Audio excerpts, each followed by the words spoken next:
Hey everybody, my name is Steven and welcome back to the Storytime channel. Without wasting any time, let's get into our stories of the day.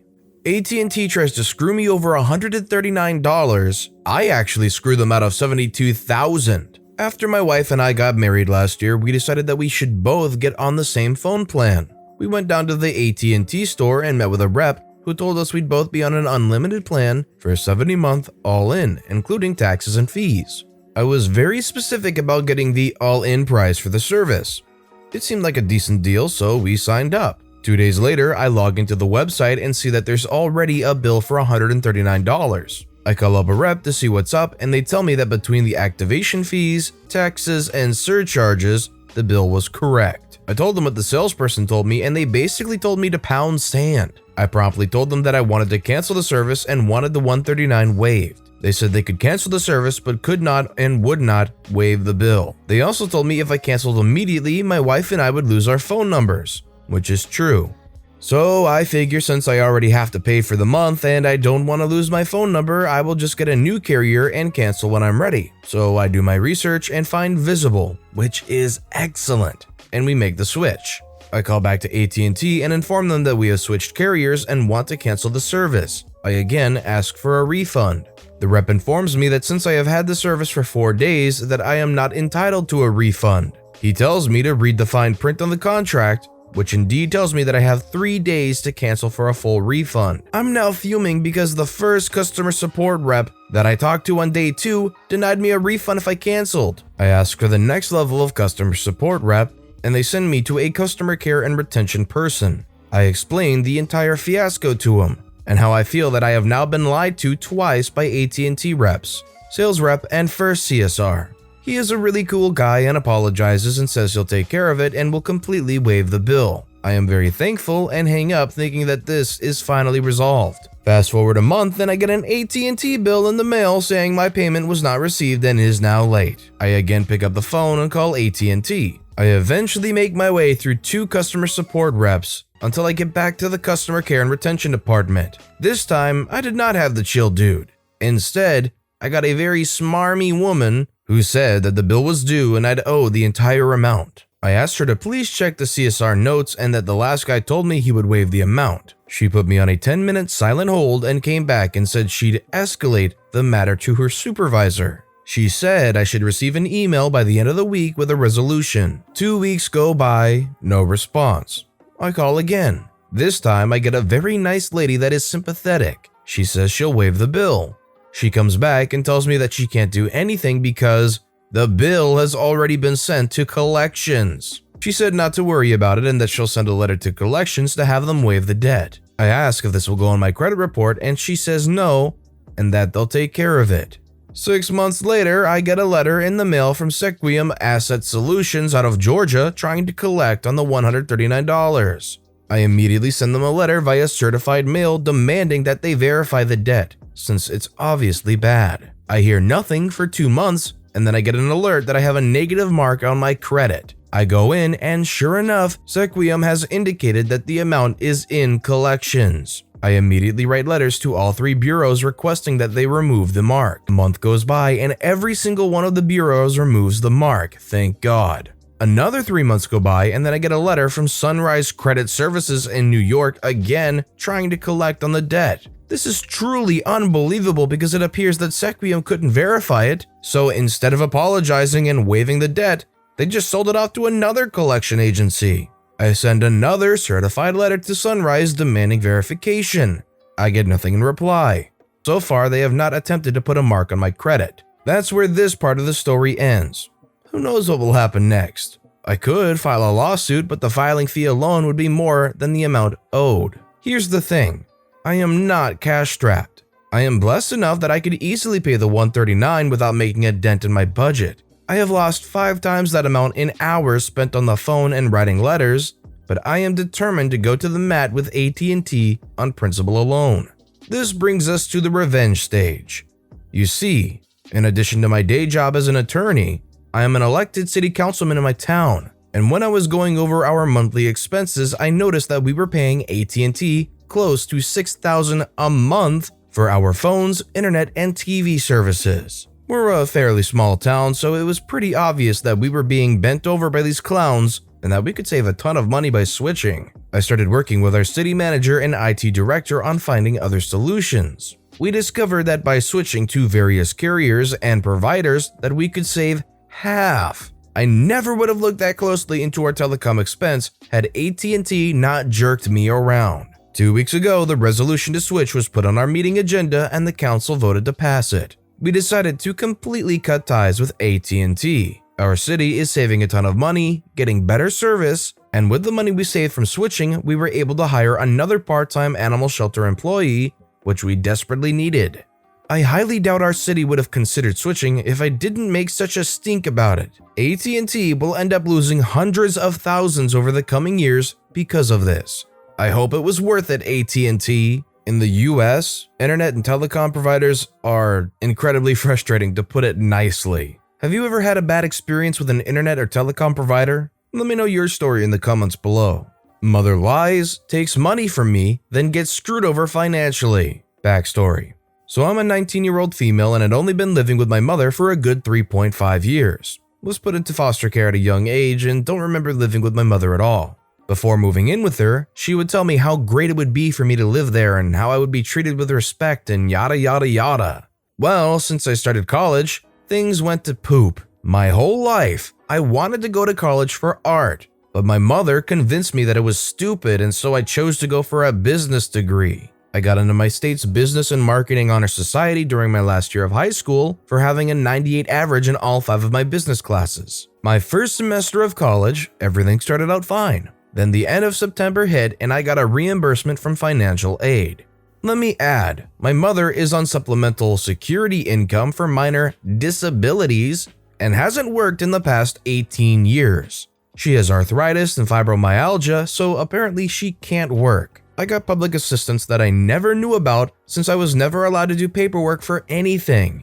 I thought we only got food stamps, but apparently she lied and said I was paying a couple $100s for rent so she could get more money. So she was getting nearly $500 a month for my needs. I never got anything unless it was Christmas. And $350 a month for food stamps. My boyfriend had to buy me food because I was never allowed to eat at home and didn't want to get a $3,000 meal plan on campus. Anyways, I got a healthy $2,000 back from financial aid, which I originally planned on spending on clothes. I hadn't had a pair of fitting jeans since I lived with my mother, a laptop for school, and food. Well, apparently every time I get money, it belongs to my mother. She demanded I give her most of the money. So I spent $1,500 on some jeans for me and a brand new PS4 system, PS Vita, PS Plus, and a bunch of PS4 games for my boyfriend. I know that sounds reckless of me, but he's paid me back for it. She was pissed and belittled me till I gave her the rest of the money for rent and bills and food. She went off and bought her boyfriend drugs. I was mad because obviously that's just not okay. I just pushed through the semester and kinda sucked it up like I usually do. February came along and pretty much the same thing happened. She demanded my $3,000. I got more this past semester because I only had to pay for one textbook. To pay for rent, electricity, the Wi-Fi, food, and everything under the sun. She got mad when I refused to give her more than $350. I went off and spent the money on my anniversary, including outfit, gas, 2 meals, and some gifts. A new phone, my phone barely worked and was 7 years old, and prepaid my phone plan for the next few months. I also bought myself some food for when I was home. She was irate. How dare I spend money on my boyfriend and not the woman who birthed me? I tried staying away from home as much as possible, driving around with my boyfriend for the most part, but every time I came home I would get yelled at. Well, March was when poop hit the fan. I needed my Medicaid card. They put cash assistance on the card for convenience, and birth certificate for a program that helps people get jobs in the area, and she wasn't having it. Apparently saying I needed them was being rude and disrespectful. I ignored her for the most part and kept insisting that I needed them right away because I had to leave. She gave them to me after half an hour of me telling her I needed to leave and just started yelling at me. So I left for a few hours and I got a call from my caseworker asking when I would turn in timesheets. I had to get a signature from each teacher stating I was in class to keep my insurance benefits and the food stamps. I didn't know about the cash assistance. And she told me I could lose the cash assistance if I didn't. I asked her what she was talking about, and she told me I got approximately $500 a month to pay for rent and other things I needed. I informed her that I never knew about that, and she was very upset that my mother was using the money on God knows what. She told me to change the pin on the card and to not let my mother touch it. So I changed the pin on my card, went home, and my room was torn up. My clothes were everywhere. My old laptop was missing. My Christmas gifts from my boyfriend were gone. I was very upset. I told my mother that I wanted my stuff back, and she just threw everything at my door. I started packing my bags because I was done with her garbage. She demanded I give her my Medicaid card back because she keeps everyone else's. She got in my face, threw my glasses onto the floor, tried throwing my new phone, and was just screaming at me till I gave it to her. I have post-traumatic stress disorder, so I panic whenever someone is even slightly loud. After she went to the store and tried buying something with it, she came home and started shoving me around, demanding I give her the pin. I was just like my father. I was a piece of garbage for buying jeans that would actually fit me for once in my life. I was trash for liking the presents I got from my boyfriend and not from her. I got pants that were 2 sizes too big and very low rise for Christmas. Yeah, no, etc., etc. She actually hit me because of it and hit me till I gave her my pin. So, of course, I was dumb and gave it to her. Someone for some reason called the cops and they showed up shortly after, and her boyfriend started telling them I was abusive and manipulative and a pathological liar. I showed them where she hit me and tried explaining that she took my Medicaid card, but they didn't care. The cops never care because supposedly, my mom's boyfriend has put half of our local police force into the hospital. After the cops left, my mother said that my boyfriend, who has done nothing and has been only supportive of me throughout this, was attracted to children. I'm a year older than him, and that he was not allowed to enter the house again. Then she said I had a new curfew of 6 p.m. I had a class that ended at 5 and it took me 2 hours to walk home, so that was stupid. And if I left the house, I was never to return. So I left. My boyfriend took me to a homeless shelter specifically for teens and young adults that were in abusive situations and had nowhere else to go. I got my own apartment with the potential of getting a roommate at some point, and I honestly have never felt better in my life. The following day, I go to get a new card and my mother had taken out $260 at 5 a.m. with the help of my oldest sister. I had $4 to buy food for 2 weeks before I could apply for my own food stamps and cash assistance case. Most of the time I only had water and I would eat every 3 days at my boyfriend's house. When the virus hit, his dad refused to let me over even though he knew what was going on to a certain extent. I didn't eat anything for a week before being able to get food stamps. I wish I had gotten a job, but having 8 classes, one of which was 6 hours a week for a measly 1 credit, took up the majority of my time. The college suggested I withdraw to focus on my mental health. I was afraid of leaving my new place because I didn't want to be attacked by my family or my mom's BF's drug addict friends. I went from seeing my therapist for half an hour every other week to seeing her for an hour every week. She suggested that I cut contact with my mother permanently, even though it meant losing a good $3,000 worth of stuff I bought myself over the past 12 years. I got paid to babysit and take care of the farm while in foster care. I was so upset about losing all 40 of my stuffed animals. They really meant a lot to me and they kinda were the only things there that helped me calm down from a panic attack. I know it sounds immature, but I've had most of them since I was about 8 years old. Then something popped in my head while I was applying for my own food stamps and cash assistance case. The revenge. I realized that I could easily report my mother for welfare fraud. Not only had she been taking my $500 a month, but she had lied and said her BF and her didn't share food and were roommates. She paid to use other people's food stamps, and she has sold her food stamps for cash to buy fast food or drugs. So I did just that. I went to our state's website and reported her fraud, adding when she took the money from my card at 5 a.m. that one day. I went into detail, gave the exact location of where she did it and everything. I said she uses other people's cards all the time, which was very true, and how she demanded my card whenever I had it. A couple weeks later, I get a letter from the Department of Social